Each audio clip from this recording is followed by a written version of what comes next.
Hello, അതുണ്ടല്ലോ ഇന്നൊരു ബോബ coffee ഉണ്ടാക്കിയല്ലോ. ബോബ tea ആണ് ആദ്യം ഉദ്ദേശിച്ചത്, പിന്നെ അതെങ്ങനെയോ കോഫിയായി. ഇത് ഞാൻ ഉണ്ടാക്കിയതൊന്നുമല്ല, ആമസോണിൽ നിന്ന് മേടിച്ച വെറും മടി.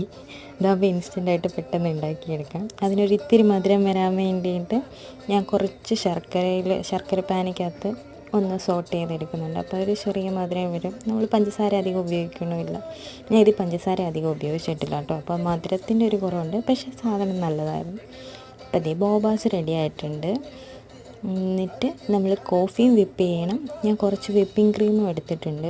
അത് രണ്ടും നന്നായിട്ട് വിപ്പ് ചെയ്തെടുക്കുക. എനിക്ക് ഈ പരിപാടി എന്നാ ഇഷ്ടമെന്നറിയാവോ? ഇതിങ്ങനെ ഫ്ലഫി ആയിട്ട് വരുന്ന കാണാൻ നല്ല രസമല്ലേ?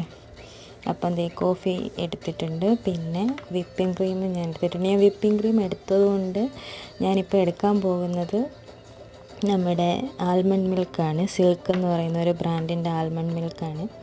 അപ്പോൾ ഇത്രേ ഉള്ളൂ. ഈ സാധനങ്ങളെല്ലാം സെറ്റായി പിന്നെ പരിപാടി എളുപ്പമാണ്. ഐസ് ക്യൂബ്സ് ഇടുക, നമ്മുടെ ആവശ്യത്തിന് ഇട്ടാൽ മതി. എന്നിട്ട് ബോബ ഇടുക. അത് ബോബയോ കോഫിയോ അത് നിങ്ങളുടെ ഇതുപോലെ ഇട്ടാൽ മതി. ഞാനിപ്പോൾ ബോബ ഇട്ടിട്ടുണ്ട്. അത് കഴിഞ്ഞിട്ട് നമ്മൾ വിപ്പ് ചെയ്ത് വെച്ചിട്ടിരിക്കുന്ന വിപ്പിംഗ് ക്രീം, പിന്നെ കോഫി ഇടുക. പിന്നെ സാധാ പാലാണെങ്കിലും കുഴപ്പമില്ല. ഞാനിപ്പോൾ ആൽമണ്ട് മിൽക്ക് എടുത്ത്. അത്രേ ഉള്ള പരിപാടി. നല്ല ടേസ്റ്റാണ്. എനിക്ക് ഈ ബോബ എന്തിൻ്റെ കൂടെ ഞാൻ ഈ അവക്കാഡോ വെച്ചിട്ടൊക്കെ വാങ്ങും. അപ്പോൾ അത്രേ ഉള്ളൂ. ബൈ.